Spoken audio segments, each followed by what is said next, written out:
What I've got for you today in this video is one of my personal favorite hip mobility drills. I don't really have a fancy name for it, I just call it hip switches.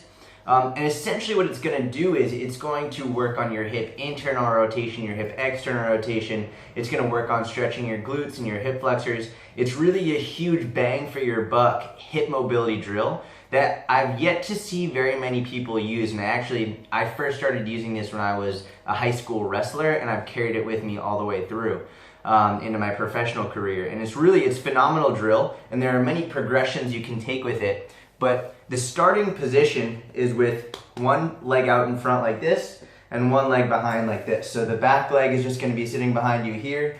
Front leg is in this position. And what I'm going to have, the first progression I have you do is just have your hands out in front of you and I want you to lean forward, okay? So when you lean forward, you're going to get a nice big glute stretch in this front leg. And if you actually want to emphasize that, you can bring this front foot out even more, lean forward, going to get a big glute stretch. And if you drive this back leg behind you and you do that, you're going to get a nice little hip flexor stretch as well, depending on how tight your hips are. So you come forward here, and then now here's where the switch comes in. You're going to come forward, stretch, push back, and you're going to swing it around. And now you do the exact same thing on the other side. So now I'm going to push forward. If I want to emphasize that glute stretch, I can push this leg forward a little bit, come forward, drive this back heel towards the wall, get a little hip flexor stretch here,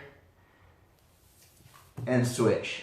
And then you can go back and forth. And as you increase the speed, it can actually turn into a nice little warm-up as well. Get a little sweat going. And this is a really great way to improve hip mobility in every range.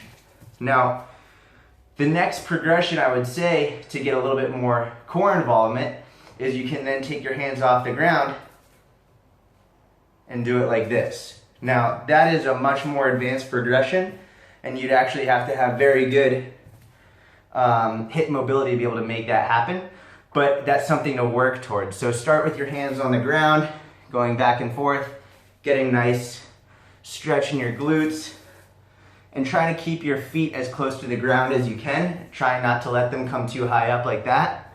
And then as you can do that, as you progress, the easier it's going to get and the more you're going to see transfer to your hip mobility.